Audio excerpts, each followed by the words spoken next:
Greetings and welcome to Growth Hacking Secrets. I'm your host Mohammed Siddique from Atlanta, Georgia.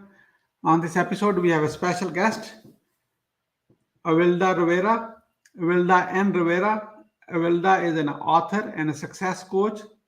Please join me to give a warm welcome to our guest, Awilda N. Rivera. Awilda, welcome. Thank you for having me, Mohammed. I'm so excited to be here. Thank you so much. What's written on your this It T-shirt? says, trust yourself always. Trust yourself is good, but always, I think there are some time when you feel doubt in yourself. Well, yes, you might feel doubt, but that doesn't mean you shouldn't trust what your initial instinct or intuition guided you to do. But that's for a whole nother podcast, Mohammed. Don't get Okay. me started on that. Okay, good. That's a great. Let me get started with this. Where were you? What happened? Who were you surrounded with that inspired you to do what you do today? Oh, so in three sentences, I grew up around most of the what you might call troubled or difficult neighborhoods in New York City. Luckily, as a young child, my mother identified that I was pretty academically astute. I was selected for a program called Prep for Prep that surrounded me with a lot of other young people who were very curious and helped me identify private schools that I was a match with. And that community, that idea, really their motto is excellence, integrity, commitment, and courage. That idea and that motto really has guided me up on through today. Oh, that's amazing. So, based on your experience, what are the top three reasons why do people fail? They give up, they give up, and they give up. Honestly, failure is inevitable when you're trying anything new. So I think the first thing is people are they have the wrong idea of failure. Actually, failure is good, right? And the only way you can truly fail is to give up. So the minute you just stop, you put it down, you walk away, that is your choice, but that is the only reason you might look back and say, "Dang, I failed at that."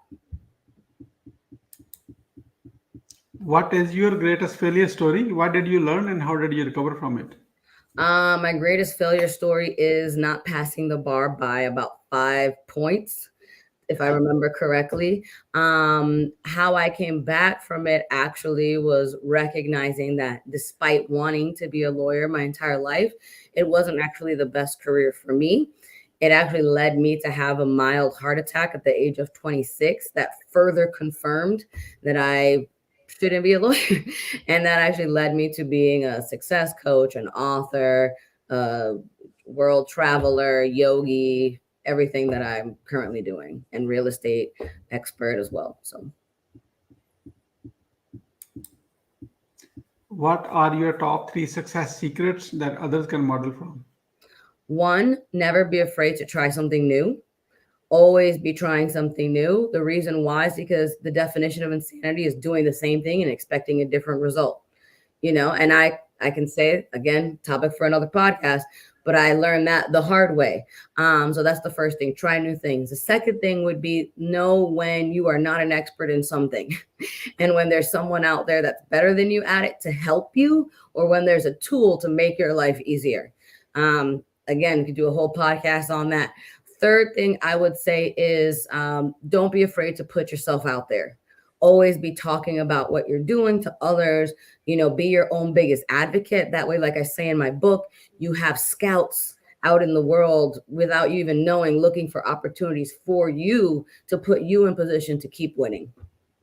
Can we see your book, as you mentioned? I do have my book.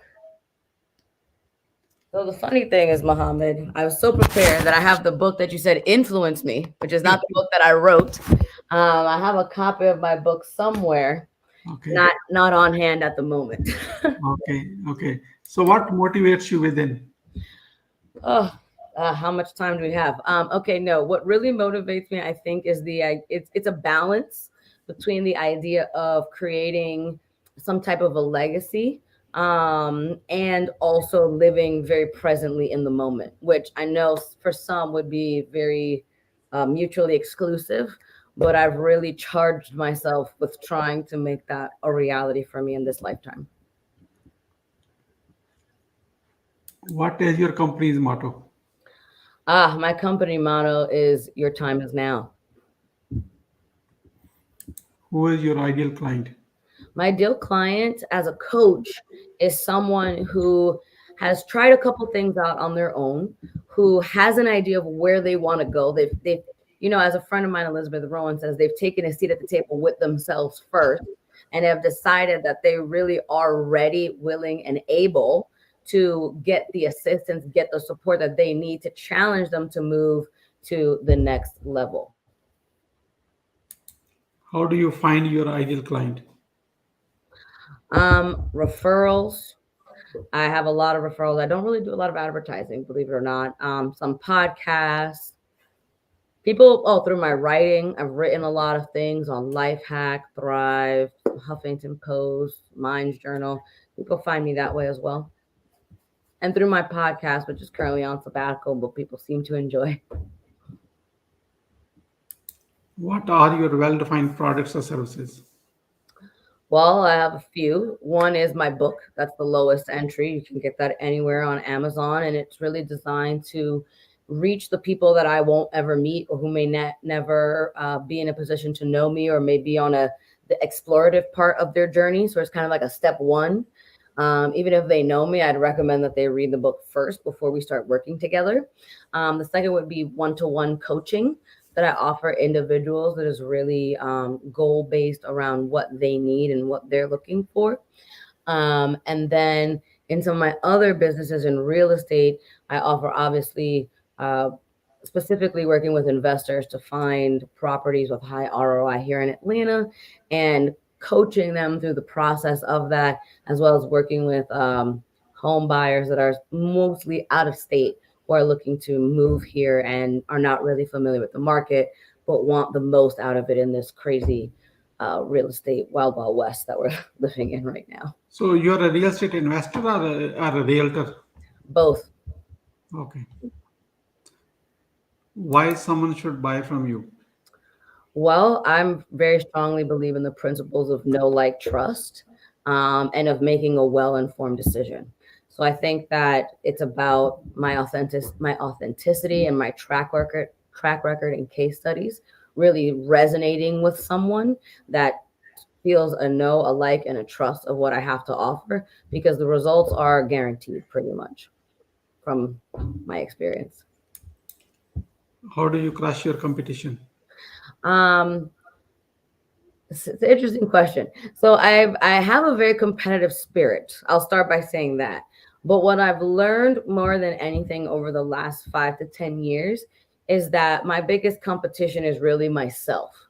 And it's not about crushing myself, but it's about showing up authentically in a way that no one else can because there is no other Awilda and V Rivera. So That's a good one. How do you handle rejections? again, we can do a whole nother podcast on this. But I've realized and I've taken some of the thoughts from Buddhism, from Zen, from yoga, and I've really worked on cultivating a healthy detachment from things and an understanding that I am in the place that I'm supposed to be. And as long as I continue to show up and do the work and make an effort, that things are going to work out the way they're supposed to. So I kind of just I say, okay, well that maybe sucks, maybe it's fine, whatever. I give it a moment. I acknowledge how I feel about it because we can't just sweep it under the rug. And then I let it go. And I then try to cultivate contentment with where I am and what I'm trying to do and moving on to the next thing. How do you handle an angry client? Woo, again, conversation for a whole nother 45 minutes on this. Luckily, I haven't had that many, to be honest. But I think that the most important thing to do is to just remain within the client provider boundary to remind what those boundaries are. And if things have just degraded down to a point where you really can't communicate, the best thing would be to respectfully, end whatever the conversation is at that time. And again, I've never in my line of work, thank goodness, I haven't experienced really an angry client. I've had frustrated clients or clients that were disappointed in their own progress and kind of redirecting that towards me. But I think that's a little bit different than someone that's, coming in and is like, my car broke down, or, you promised me 10x and I don't have it. It's a little different. But yeah, I think the best thing to do is to just realize when it has gone too far and you need to just cut the conversation and come back to it another time. And, perhaps I actually just wrote an article about when it's time to fire a client. If they have crossed that boundary of respect and have indicated that they no longer trust you, then it's time to really let that client go. So it's not that, oh, they're angry, so we stop working with them. But if a certain line has been crossed, then really the next step is to end the engagement, if you will, there. How do you deliver a five-star client experience? Well, the funny thing is that, how they say your biggest weakness could be your biggest strength. So I've been really in the client services advisement counseling since I've been 16 years old, essentially.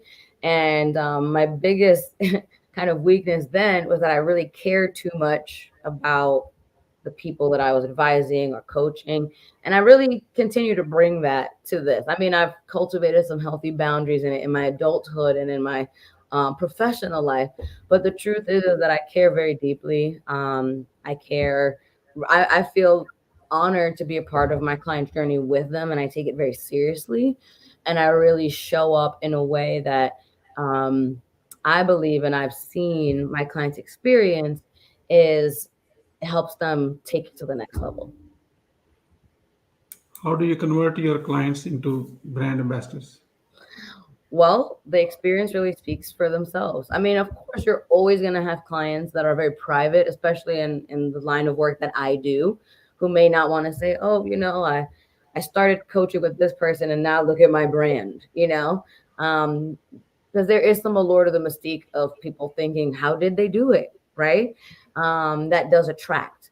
But I think that I've been very blessed, if you want to call it that, or lucky, however you want to look at it, where there have been clients that have had really good experiences. And as I mentioned earlier, they've referred people, they've mentioned their experience to people. And as a result, it brings me more clients. We are about to move into lightning round. That means quick question and quick answer. Are you ready? Quicker than this, I don't know, Mohammed. You might be like, this is insane. Okay. What are you grateful for today? Waking up. How do you start your day? Positive affirmation. How young are you? 38. So, Welda, you are not 38, you are 18 years old with 20 years experience. Thank you. I appreciate that. What do you want to do when you grow up? Oh man, I want to help people. That's what I've always wanted to do. Just help people and see the world. What is your plan to achieve your goal? To keep doing everything that I'm doing, to do it with moderation, to not think that you have to do everything all at once, and to continue in my purpose. How will you feel in case you don't achieve your goal? It's happened before. I'm sure I'll redirect and find another way to attack it. How do you overcome a challenge life throws at you? Usually a lot of deep breaths, hanging out with my boy Ganesh, doing a little bit of Maha mantra, and probably drinking some good cold water and taking a walk. What is the advice you will give to younger yourself? Oh man, it's all going to be all right. Just keep doing what you're doing. Once you have a revenue-generating idea, how do you convince your significant other? Well, usually it's real estate based, so I have to prove it with comps and the numbers, and then I have to be detached. Who is your living mentor and what's the impact? I have a couple. I would say a woman named Pema Chodron is one of my living mentors. She is impacted me by showing me the different ways that you can kind of find your own spiritual awareness and peace in this lifetime while still being of the world, and not being a bad person. Why being impactful is important to you? Because we never know what the literal generational ripple effects of one positive thing that we can do today are. They often say that the effects are not felt for 7 generations. So the idea that I could help one person positively today and 7 generations from now, their family's still feeling those positive effects is really important to me. What do you want to be remembered for? Helping people, making people laugh, and having a good sense of humor. How can we support you? You can buy my book to help yourselves, find more clarity around success, because it is an ever-changing idea, like a business plan that's not set in stone. As we grow, as we change, as we evolve, our ideas of success change. We have to recalibrate. So definitely go out and buy the book. You can support by coming to the website. A lot of free stuff on there to read and take in. And if you're interested, and you want to take a deeper dive into coaching and see what that can do for you, you can always sign up for a consultation and we can take the next steps there. We are about to wrap up. I like to have a few words about your today's guest experience on the show. Here's my question. What would you say about your today's guest experience on the show? I would say that it is not for the faint of heart. You need to feel prepared, ready to answer the questions. You need to have a clear idea of what it is that you want to talk about, or who it is that you are, because Muhammad is not taking any shorts. He is not taking any uhs. And so you got to come in, you got to get ready, and you got to make it count. What would you say as a final word? You are worth it. Whatever your dream is that you are pursuing, do not give up. Try new things. Make sure that you tell people what you're doing so they can support you and they can help to encourage you and point you in the direction of new opportunities, ways for you to grow and learn, and never stop learning. Thank you so much, Awilda, for sharing your wisdom with us today on the behalf of Growth Hacking Secrets community and our entire team. We really appreciate you. This is Mohammed Siddique signing off from Atlanta, Georgia. Until the next episode, good wishes. Thank you.